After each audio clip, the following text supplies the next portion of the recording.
નમસ્કાર વિદ્યાર્થી મિત્રો, ફરી એકવાર આપનું હાર્દિક સ્વાગત છે. Gujarat university Dholka education society, Shrimati R D Shah arts અને Shrimati V D Shah commerce college, Dholka, જિલ્લો અમદાવાદ.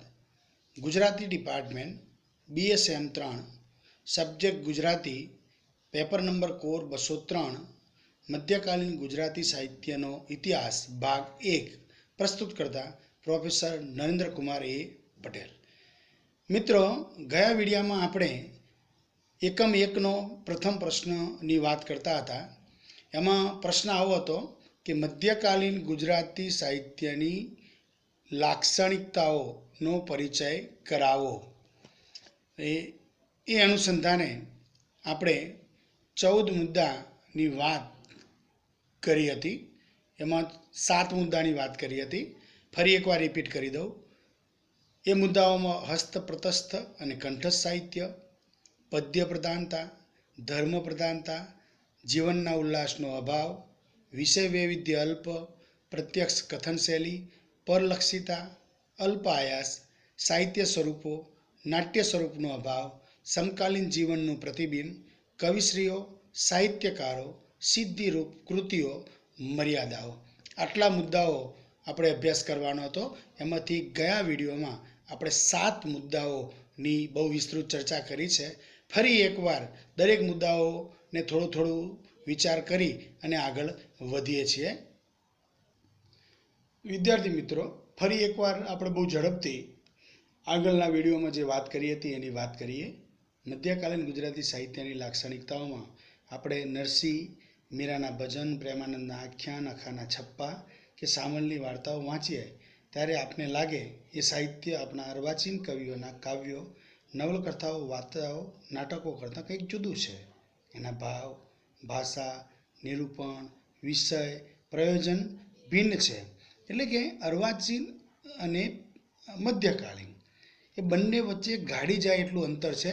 આપણે એની વાત કરી હતી. અને મુદ્દાઓ પ્રમાણે જો જઈએ તો આપણે વાત કરી કે પહેલો જ મુદ્દો એમનો છે હસ્ત પ્રતસ્થ અને કંઠસ્થ સાહિત્ય. એની વાત કરી હતી.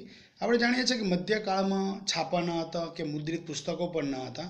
થાળી વાજા કે ટેપ રેકોર્ડર કે વિડીયો કેસેટ પણ ન હતી. એટલે કોઈ કવિ કાવ્ય કરે તો એને સાચવવું કઈ રીતે, એ મોટો પ્રશ્ન છે.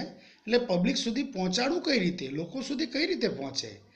નરસિંહ અને મીરા, દયારામ પોતાના ભજનો લોકો સમક્ષ જાહેરમાં કાંસી જોડા અને મંજોરા જોડે ગાય, ભજન લોકો ઝીલે, યાદ રાખે, શિષ્યો અને ભજનીકો યાદ કરી લે અને એ પછીની પેઢીને આપે. એટલે પેઢી દર પેઢી એ કૃતિઓ ઉતરતી ગઈ છે, કારણ કે છાપખાના હતા નહીં. અને એવું કહેવાય છે કે મધ્યકાળમાં છેલ્લે દયારામ પછી કોઈ, એના પહેલાં મધ્યકાળમાં કોઈના પણ હસ્તાક્ષર મળતા નથી. એટલે સ્વાભાવિક છે. બીજા મુદ્દાની વાત કરી હતી કે પદ્ય પ્રધાનતા. આપણે અહીં જોતા જઈએ છીએ અને તમને થોડુંક તાજું થાય એટલા માટે એ વાત પણ આપણે કરતા જઈએ છીએ. પદ્ય પ્રધાન મધ્યકાલીન સાહિત્ય મોટા ભાગે યાદ રાખવાનું ને ગાવાનું હતું તથા તે ઉર્મિ પ્રધાન પણ હતું. તેથી મોટે ભાગે પદ્યમાં છે. એ સમયે પદ્ય એ જ કાવ્યનું અને ગદ્ય વહીવટનું વેપારનું માધ્યમ હતું. એટલે ગદ્ય ઓછું ખેડાયું છે. એટલે સ્વાભાવિક છે કે ભાઈ એ વખતે વાંચવાનું ન હતું, ખાલી સાંભળવાનું અને ગાવાનું જ હતું. એટલે સ્વાભાવિક છે કે ભાઈ એમાં પદ્ય વધારે હોય. આમ તો અપવાદ રૂપે પૃથ્વીચંદ્ર ચરિત, ગીત ગોવિંદ, બાલાવબોધ જેવી ગદ્ય કથાઓનો પણ આપણે વાત કરી હતી. ત્રીજો મુદ્દો છે ધર્મ પ્રધાનતા. આપણે જાણીએ છીએ કે મધ્યકાલીન ગુજરાતી સાહિત્ય ધર્મ પ્રધાન છે. ધાર્મિકતા જ એમાં પ્રાધાન્ય છે. સ્વાભાવિક છે કે જે અત્યારના જમાનામાં જે કવિઓ જે પોતાની જાતને કવિ કહે છે, એ વખતે એ કવિઓ ધર્મ પુરુષો હતા. અને નરસિંહ ભગત કહેવાય, મીરાબાઈ દાસી હરિની કહેવાય, આખો જ્ઞાની ભક્ત કહેવાય, દયારામ ગોપીરૂપ કહેવાય. એટલે મોટે ભાગે સંત સાધુ જ હતા. એટલે સ્વાભાવિક છે કે સંત સાધુ હોય તો એ ધર્મનું જ ગુણગાન ગાય. ને આમે પ્રણય, પ્રકૃતિ અને પ્રભુ એ 3 કાવ્યના મુખ્ય સનાતન વિષય છે. એ વિશે વધારે એ સાહિત્ય સર્જાયું છે એ આપણે જાણીએ છીએ. ચોથું છે જીવનના ઉલ્લાસનો અભાવની વાત કરી હતી કે ભાઈ ઉમાશંકર જોશીએ મુનશીએ ખાસ કીધું છે કે ભાઈ મધ્યકાળમાં ઉછળતા જીવનનું કચરિયું કરવામાં આવ્યું છે. એ આમ જોવા જઈએ તો સફળ છે કે ભાઈ યોગ્ય છે, પણ માત્ર જીવનનો ઉલ્લાસ નથી એવું નથી.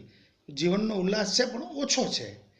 બરાબર છે. પ્રભુનું ગાન થયું છે, કેન્દ્રમાં ધર્મથી સાહિત્ય પણ લખાયું છે, ભક્તિના પદો રંગદર્શી છે, રાજે રત્નો રણછોડના, દયારામનું સ્થાન પ્રણયના અમર કવિઓમાં છે, નળાખ્યાનમાં શૃંગારનો રસ છે, કુંવરબાઈ અને સુદામા ચરિતમાં કાવ્યો પણ છે સંસાર રસના. બરાબર, આ બધા ઉદાહરણો આપણે લીધા હતા. એટલે આરોપ માની લેવાનો નથી, પણ એ એમ કે ભાઈ જીવનનો ઉલ્લાસ નથી એવું કહેવાય નહીં. ત્યાર પછી વિષય વૈવિધ્ય અલ્પની વાત કરી હતી, કારણ કે ધર્મ પ્રાધાન્યને કારણે આપણે જાણીએ છીએ કે વિષય વૈવિધ્ય અલ્પ હતું. છેલ્લા 125 વર્ષના સાર્વજનિક સાહિત્યમાં કેટલું બધું વિષય વૈવિધ્ય છે, પણ એ પ્રમાણે એ વખતનું દુનિયા પણ નાની હતી, જગત પણ નાનું હતું. સ્વાભાવિક છે કે ધાર્મિક સાહિત્ય અમુક જ હતા અને એમાં એકવિધતા આવે. રામાયણ, મહાભારત, ભાગવત, આ બધા જ ભક્તોના ચરિત્રો, બોધકથાઓ એને જ સ્થાન હતું. એ સ્વાભાવિક છે, અંતે તો હેમનું એમ જ હોય કે એમનું એમ જ હોય. છઠ્ઠું વાત કરેલી પ્રત્યક્ષ કથન શૈલી, કે આપણે જાણીએ છીએ કે અત્યારના જમાનું જે સાહિત્ય છે એ બેઠે બેઠે કે પડે પડે વાંચી શકાય એવું છે, પણ મધ્યકાળમાં એવી કોઈ સગવડ ન હતી. એટલે કે બેઠે બેઠે કે પડે પડે વાંચવાનું નથી, સાંભળવાનું, ગાવાનું અને ખેલવાનું હતું. કવિ આખ્યાનકાર ચોપડી લખીને વેચતો ન હતો, પણ લોક સમક્ષ પ્રત્યક્ષ રજૂ કરતો. એટલે સામે ઓડિયન્સ હોય, કવિ એ રજૂ કરે અને એ પણ એ વખતની લોકબોલીમાં. એટલે પ્રત્યક્ષ કથન શૈલી હતી ને એ પ્રમાણે માંડીને કથા કહેતા. એટલે અભિવ્યક્તિ સીધી લક્ષવેધી જ હોય. એટલે સ્વાભાવિક છે કે પ્રત્યક્ષ કથન શૈલી જ હોય. એની પણ વાત કરેલી.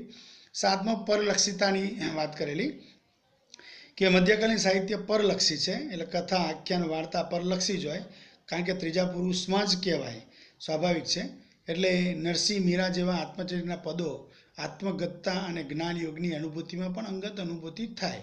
બરાબર. આપણે મિત્રો આટલા સુધી વાત કરી. આ 7 મુદ્દાઓની આપણે આગલા વિડીયોમાં વાત કરી હતી. થોડુંક તાજું થાય એટલે મેં થોડુંક ઝડપમાં રિપીટ કર્યું છે. 8મા મુદ્દાથી શરૂ કરીએ છીએ. અલ્પ આયાસ. મધ્યકાલીન કવિઓ મોટે ભાગે સ્વાભાવિક કે સાહજિક કવિતા કરે છે. મહદ અંશે સીધી અને સરળ અભિવ્યક્તિ કરે છે. અલંકારો અને રીતિની જટિલ માયાજાળમાં રચતા નથી. ક્યાંક પ્રેમાનંદ જેવામાં વ્રજની છાંટ, સંસ્કૃતની આલંકારિતા દેખાય છે. ભક્ત કવિઓની વાણી સરળ ને સહજ અલંકારથી યુક્ત છે. અખા જેવા ઘરગથ્થુ અલંકારો વાપરે છે. કાવ્યાત્મક શૈલી ક્યાંક દયારામમાં, ક્યાંક પ્રેમાનંદમાં છે, બ્રહ્માનંદમય છે. કલાત્મક આયાસ માટે આવશ્યક શિક્ષણને કાવ્યશાસ્ત્ર, અલંકારશાસ્ત્ર, પિંગળ શાસ્ત્રનું પણ કેટલાને. શ્રાવ્ય કાવ્ય જે પ્રત્યક્ષ શૈલી હોય તે આયાસને ક્યાંથી સ્થાન મળે. સ્વાભાવિક છે કે એ વખતના કવિઓએ બહુ ઝાઝો પ્રયત્ન કર્યો નથી. અત્યારના કવિઓ જે રીતે શિક્ષિત છે, અવનવા શાસ્ત્રો ગ્રંથ વાંચે છે, બહારના પશ્ચિમના સાહિત્યોનો પણ અભ્યાસ કરે છે, એટલે સ્વાભાવિક છે કે એમનો આયાસ કે એમનો પ્રયત્ન સવિશેષ હોય. એટલે પણ મધ્યકાળમાં એ બધી સીમાઓ છે, મર્યાદાઓ છે. એટલે સ્વાભાવિક છે કે અલ્પ આયાસ હોય. એટલે સ્વાભાવિક કવિતા છે જે સ્ફુરી અને કરી એવી વાત છે. 9મું છે સાહિત્ય સ્વરૂપો. મધ્યકાલીન સાહિત્યમાં આજના ઉર્મી કાવ્ય સિવાયના બધા સ્વરૂપો વિશિષ્ટ છે. એમાં મોટા ભાગે પદ્યમાં છે. કેવા છે? જેવી રીતે જૈન સ્વરૂપમાં રાસ, પ્રબંધ, ફાગુ, ચરિત્ર, વિવાહલુ, સ્તવન, સજ્જાય, માતૃકા, રૂપક, ચરચરી. જૈન સિવાયનું જે સાહિત્ય છે જૈનેતરમાં પદ, આખ્યાન, પદ્યવાર્તા વિવિધ પ્રકારો છે. જૈન સ્તુતિ કાવ્યો જૈનેતર પદો જેમાં છે. જૈન રાસ, પ્રબંધ, ફાગુ, ચરિત્ર જૈનેતર વૈષ્ણવ આખ્યાન જેમાં છે. સઘળું સાહિત્ય ઉર્મિપ્રધાન પદો અને આખ્યાન આદિ કથાનોમાં મોટા 2 વર્ગમાં છે. એમાં ગદ્યની તો નાની સરવાણી જ છે. એટલે અર્વાચીન યુગમાં ઉર્મી કાવ્ય જેવા પદોનું જ સાતત્ય છે. બીજા મધ્યકાલીન સ્વરૂપોની પરંપરા લુપ્ત થાય છે. એનો મતલબ છે કે મધ્યકાળમાં જે સ્વરૂપો હતા એ અર્વાચીન કાળમાં ક્યાંક ને ક્યાંક લુપ્ત થતા લાગે છે. નવા સુધારક યુગમાં આપણે જાણીએ છીએ કે નવા સ્વરૂપો આપણે મળ્યા, પ્રકૃતિ કાવ્ય મળ્યા, બરાબર છે કે ભાઈ આત્મકથાનું સ્વરૂપ મળ્યું, ફારબસ વીર લખાયું, જીવન ચરિત્ર કોકનું, આ રીતે નવા નવા સ્વરૂપ, ખંડ કાવ્ય, સોનેટ, આ બધા અર્વાચીન યુગમાં આપણે સ્વરૂપો મળ્યા છે. પણ મધ્યકાળમાં એ સ્કોપ ઓછો છે, એટલે લિમિટેડ એ સ્વરૂપોને અનુસંધાને જ આખું મધ્યકાળનું સાહિત્ય સ્વરૂપ લખાયું છે. એ આપણી જાણ સારું. 10મો મુદ્દો છે નાટ્ય સ્વરૂપનો અભાવ. મધ્યકાળમાં ઉર્મી કાવ્ય છે, મહાકાવ્ય જેવા આખ્યાન આદિકથા કાવ્ય પણ છે, નાટક નથી. સંસ્કૃત અને પ્રાકૃત અપભ્રંશના મહાકાવ્યાદિ, ચરિત્રા, પ્રબંધાદિ સ્વરૂપો ગુજરાતીમાં ઉતર્યા. ઉર્મી કાવ્ય ગુજરાતીમાં છે, પણ નાટકનો સંપૂર્ણ અભાવ છે. ભાલણે બાણની ગદ્યવાર્તા કાદંબરીનું આખ્યાન બનાવ્યું, પણ કોઈને સંસ્કૃતનું એક નાટક ઉતારવાનું ના આવડ્યું. મધ્યકાળમાં સોલંકી યુગમાં રામચંદ્ર, ગુણચંદ્ર જેવા 10 રૂપકકાર થઈ ગયા. તે વખતે રાજાઓ અને મહારાજાઓ સમક્ષ સંસ્કૃત નાટક ભજવાતા, પણ પછી તે લુપ્ત થયા. મધ્યકાળ નાટક વગરનો કાળ છે. હા, મધ્યકાળમાં લોકનાટ્ય ભવાઈ છે. હંસાવલીના વાર્તાકાર ઊંઝાના ઠાકર અસાહિત ભવાઈના 360 વેશ જેવું લૌકિક રસનું હાસ્ય કટાક્ષ પ્રધાન સ્ટેજ વગરના નાટ્ય વેશનું અસાહિત્યિક સ્વરૂપ છે. સામાન્ય લોકોનું સ્થૂળ મનોરંજન છે, એને સાહિત્યિક સ્વરૂપ કેમ કહેવું? એક ભવાઈ પ્રકારનું છે, એટલે એને નાટક કહેવું કે નહીં એ મોટો પ્રશ્ન છે. બરાબર છે. એટલે મધ્યકાળમાં આપણે જોઈએ છીએ કે નાટક સાહિત્ય સ્વરૂપનો સદંતર અભાવ વર્તાય છે. જે લખ્યું વિદ્વાનોએ એ પદ્ય માટે લખ્યું છે, અને એ સ્વરૂપો એમને ફાવ્યા પણ છે. 11મો મુદ્દો છે સમકાલીન જીવનનું પ્રતિબિંબ. મધ્યકાલીન સાહિત્ય બહુધા ધાર્મિક અને પૌરાણિક છે. તે અલૌકિક અને પરલૌકિક છે. તેમાં તત્કાલીન જીવનની અપેક્ષા શી રાખવી?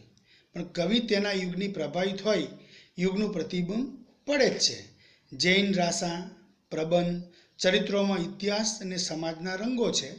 આખ્યાનમાં તત્કાલીન ગુજરાતી જીવનનું પ્રતિબિંબ છે. પ્રેમાનંદ ગુજરાતીકરણનો કિમિયો કરે છે. કુંવરબાઈનું મામેરુમાં નાગરીનાથનું ચિત્ર છે. કાનડદે પ્રબંધમાં જાણે તે વખતનો કાવ્યાત્મક દસ્તાવેજ, રાસાઓમાં પાટણને ખંભાતનું જીવન આલેખાયું છે. પ્રાગ નરસિંહ સાહિત્યની કૃતિઓ ઇતિહાસ અને સમાજની ઝાંખી કરાવે છે. લોક સાહિત્યમાં સાચા લોકજીવનનું પ્રતિબિંબ છે. જનજીવન, વેશભૂષા, રીત રિવાજ, માન્યતા, આ બધું આલેખાયું છે. કળીકાલનો ગરબો, કજોડાના ગરબા જેવા સમાજના અધપતનનું ચિત્ર પણ આપણે મળે છે. જ્ઞાની કવિઓ સમાજને ભાંડે છે, તેમાં પણ નકારાત્મક રીતે પ્રજાજીવનનો ચિતાર છે. ધર્મના દંભના ઉલ્લેખ છે. એનો મતલબ છે કે એ વખતે જે જાહેર જીવન જીવાતું એ જીવનનું પ્રતિબિંબ એ સાહિત્યમાં પડે છે.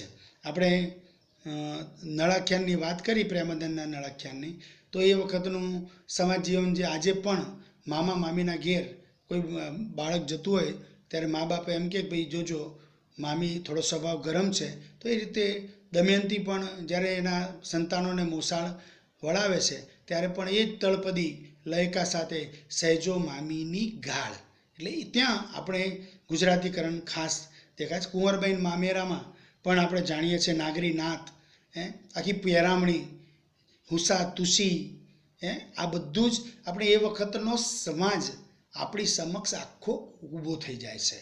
મામેરાની જે રિવાજ છે, કુંવરબાઈને પણ ચિંતા, નરસિંહ મહેતાને ભગવાન ઉપર ભરોસો, શ્રદ્ધાની વાત છે અને વિશ્વાસની વાત છે. એટલે ત્યાં એ સમાજ જેવો હતો એવું પ્રતિબિંબ એ વખતે લેખકોએ પોતાના સાહિત્ય સર્જનમાં ઉપસાવ્યું છે. એ બહુ અગત્યની વાત છે. 12મું છે કવિઓ અને સાહિત્યકારો. મધ્યકાલીન સાહિત્યકારોમાં ખાસું વૈવિધ્ય છે. એમાં નરસિંહ મીરા જેવા સન્માન્ય ભક્ત છે, બાલણ જેવા પંડિત, અખા જેવા જ્ઞાની, પ્રેમાનંદ જેવા ઉદરભરણ કરનાર આખ્યાન કવિ છે, સામલ જેવા આશ્રિત વાર્તાકાર પણ છે, દયારામ જેવા રંગદર્શી ભક્ત પણ છે, નાકર વેશ્ય હોય આખ્યાન લખતો પણ રજૂ કરવા માટે મદસૂદને આપતો, ઉચ્ચ નાગરો છે, શેખજી, જનતાપી, માંડણ બંધારા હતા, મીરાબાઈ રાજરાણી, દિવાળીબાઈ રાનભક્ત, કાનડે પ્રબંધો કરતા પદ્મનાભ રાજકવિ છે, અખો વેદાંતી છે. આ કવિઓમાં નરસિંહ, મીરા જેવા રંગદર્શી છે. પ્રેમાનંદ, સામળ કોઈ આશ્રયદાતાની સૂચના પ્રમાણે કૃતિ રચે છે. આ બધા કવિઓને કવિત્વની સભાનતા નથી, કવિપદનું અભિમાન નથી. પ્રેમાનંદ કહે છે, બુદ્ધિમાને કથા કીધી કરનારે લીલા કરી. બુદ્ધિમાને કથા કીધી કરનારે લીલા કરી, ભટ્ટ પ્રેમાનંદ નામે શીશ, શ્રોતાજન બોલો જય હરિ. બરાબર છે. એટલે કોઈને કોઈ કવિપણાનો અભિમાન જ નથી. આજના જમાનામાં કવિઓ જે રીતે પોતાના માન સન્માન સાથે કવિતાઓ લખે છે, સ્વમાન છે એમને, એવું મધ્યકાળમાં ક્યાંય આપણે જોવા મળતું નથી. મૌલિકતા દાખવનાર કવિઓ ઓછા છે. મોટા ભાગના ચીલાચાલુ પરંપરાના છે. શુદ્ધ કવિઓ અને ઉત્તમ કવિઓમાં નરસિંહ, મીરા, પ્રેમાનંદ અને દયારામ છે. બીજા બધા કવિઓએ બધા પ્રયત્નો કર્યા છે. એટલે સ્વાભાવિક છે કે ભાઈ એ વખતની જે શૈલી હતી એ સાહિત્યના વ્યાપારમાં સ્વરૂપ શૈલીની મૌલિકતા ઓછી જણાય છે. કેટલાય આખ્યાનો થોથા છે, પદો જોડકણા છે, એ આપણે અહીં દેખાઈ રહ્યા છે. 13મો મુદ્દો છે સિદ્ધિરૂપ કૃતિઓ. આપણે જાણીએ છીએ મધ્યકાલીન સાહિત્યમાં કેટલીક કૃતિઓ સિદ્ધિરૂપ છે. એમાં વસંત વિલાસ, ત્રિભુવન દીપક પ્રબંધ, કાનડદે પ્રબંધ, રણમલ છંદ, પૃથ્વીચંદ્રચરિત, હંસાવલી અનુપમ કૃતિઓ છે. પ્રેમાનંદનું નળાખ્યાન, સુદામા ચરિત, કુંવરબાઈનું મામેરું 3 શ્રેષ્ઠ આખ્યાનો પણ આપણે મળે છે. તો સામલની સિંહાસન બત્રીસી ઉત્તમ વાર્તા સંગ્રહ છે. ભાલંદી કાદંબરી, બરાબર છે. આખાનું આખે ગીતા, અનુભવ બિંદુ, છપ્પા, દયારામના પ્રેમ ભક્તિના પદો, અખા ધીરા ભોજા નિરંતરના જ્ઞાનના પદો, રવિદાસની કબીરવાણી, વલ્લભના ગરબા, દયારામની ગરબીઓ, ગૌરીબાઈને ગંગા સતી જેવા કવિઓની એ ઉત્તમ રચનાઓ એ મધ્યકાલીન ગુજરાતી સાહિત્યની મોંઘી મીરાજ છે. કહેવાનો મતલબ એટલો છે, ભલે સાહિત્ય ઉપર આરોપો થયા હોય મધ્યકાળ ઉપર, છતાં પણ નિપજે એવી કૃતિઓ આપણે મધ્યકાળે આપી છે. અને અત્યારે પણ આપણે વાંચવી ગમે એવી સિદ્ધિરૂપ કૃતિઓની વાત આપણે હમણાં કરી. અને છેલ્લો મુદ્દો છે મર્યાદાઓ. મધ્યકાલીન ગુજરાતી સાહિત્ય સમયના હિસાબે ઓછું છે. ગુણ અને જથ્થામાં પૂરતો આનંદ થાય એટલું નથી. એમાં અર્વાચીન સાહિત્યનો ઉજાસ અને વ્યાપ નથી. વૈવિધ્ય અને નાવીન્યનો અભાવ નહીં તો અલ્પ ભાવ છે. નરસિંહ, મીરા, પ્રેમાનંદ, દયારામ, અખો, સામળ એ પ્રથમ પંક્તિના કવિઓ છે. પણ પછી તો સામાન્યતા દેખાય છે. 650 વર્ષમાં 6 કવિઓ મળે તે ઓછું જ કહેવાય ને. ઘણી કવિતા પ્રતિભાની નહીં, પરંપરા અને પરિશ્રમની પેદાશ છે. ભાવ અને ભાષા કાવ્યકલાની કક્ષાએ ઉચકાતા નથી. કલ્પનાના ઊંડાણ, ભાવના ઊંડાણ અને વિચારની મૌલિકતા અલ્પ છે. અલંકાર સમૃદ્ધિ અને પ્રતિકાત્મકતા તો અમુક જ કવિઓમાં છે. મોટા ભાગના અભિધાના વ્યાપારમાં જ રચ્યા પચ્યા છે. પ્રતિક અલંકાર થઈ જાય છે. અલંકાર શબ્દ અલંકારના પ્રાસાપ્રાસમાં અટવાઈ જાય છે. ભાવ કે વિચારને સીધી સાદી રીતે થોડાક ઉપમા, દ્રષ્ટાંત અને પદ્ય સંવાદિતાથી વ્યક્ત કરવા, તેમાં તેમની કવિતા મર્યાદિત થઈ જાય છે. સ્વાભાવિક છે કે પુરોગામી સાહિત્યનો ઉપયોગ કરીને નવી કૃતિઓ રચવાને બદલે ગુજરાતીમાં ઉતારો કરવામાં ઇતિશ્રી માની લે છે. તે મધ્યકાલીન સર્જકતાની મર્યાદા છે. મધ્યકાલીન ઉર્મી કાવ્યના પ્રમાણમાં મૌલિક છે, પણ પછી પરંપરા રેડિયાલ થઈ જાય છે. નરસિંહના જીવન પરના મામેરું જેવા આખ્યાન મૌલિક, વસંત વિલાસ જેવી કૃતિ અનુપમ કાવ્યાલંકાર. મધ્યકાળમાં પ્રવાહનું જોર છે, કાવ્યની કલાત્મક સાધના નથી. એકંદરે આખો પ્રશ્ન આપણે જોયો કે મધ્યકાલીન ગુજરાતી સાહિત્યની લાક્ષણિકતાઓ, 13 લાક્ષણિકતાઓ આપણે જોઈ. ચોથામાં આટલી કૃતિઓ છે, આટલું સાહિત્ય છે, આટલા સ્વરૂપો છે, પણ થોડીક મર્યાદાઓ છે. જે પણ હોય, પણ શરૂઆત કાળ, મધ્યકાળ, પ્રાચીન ગુજરાતી પછી મધ્યકાલીન ગુજરાતીનો જે સમયગાળો છે, એમાં કવિઓ કોઈ શિક્ષિત નથી, બધા ભગત છે, ભગવાનને ભજનારા છે. એમનું જીવન પણ સાધુ જેવું છે. એ વખતની લોકો પણ મર્યાદામાં જીવનારા છે. જાજો કોઈ શોખ નથી. ભગવાનને ભજવું, આ જન્મ મનુષ્ય અવતાર મળ્યો છે, કર્મ સારા કરો, આવતો જન્મ પણ સારો મળે, એનાથી મોટી એમને કોઈ ઈચ્છા નથી. એટલે સ્વાભાવિક છે કે ભાઈ એમનું જીવન પણ મર્યાદિત રહે. એટલે આ ભક્તો કે આપણા કવિઓ એ જે સાહિત્ય લખે છે એ વખતમાં કોઈ છાપખાના કે ટેપ રેકોર્ડર તો છે નહીં, એટલે સ્વાભાવિક છે કે એમને જે કહેવાનું છે એ પબ્લિક સામે પ્રત્યક્ષ કથન શૈલી દ્વારા કહેવાનું છે, અને એ પણ એ વખતની લોકબોલીમાં, તો લોકોને એ ગમે અને ફરીવાર સાંભળવા આવે. અને એ વખતે કોઈ ટેપ રેકોર્ડર હતું જ નહીં કે ભાઈ કોઈ સંગ્રહી રાખે, એટલે લોકોને ભજન ગમતા, કૃતિ ગમતી, લોકો યાદ રાખતા અને એ પછીની પેઢીને એ આપતા. એટલે પેઢી દર પેઢી એ ઉતરી આવ્યું. ઘણા લૈયાઓ બહુ હોશિયાર છે, એની વાચનાઓ લૈયાઓ દ્વારા પ્રાપ્ત થાય છે. આજે પણ આપણે અમદાવાદ ગુજરાત યુનિવર્સિટીની સામે દલપતરામ ઇન્ડોલોજી આખું બિલ્ડિંગ છે, ત્યાં જૂની હસ્તપ્રતો આપણને મળે છે. આપણા ગુજરાતીના અધ્યાપકો જે સંશોધકો છે એને ફંફોસે છે, નવું એમાંથી પેદા કરે છે અને કૃતિઓના પાઠ કરી અને મૂળ પાઠ સુધી આપણે પહોંચાડવાના પ્રયત્નો કરે છે.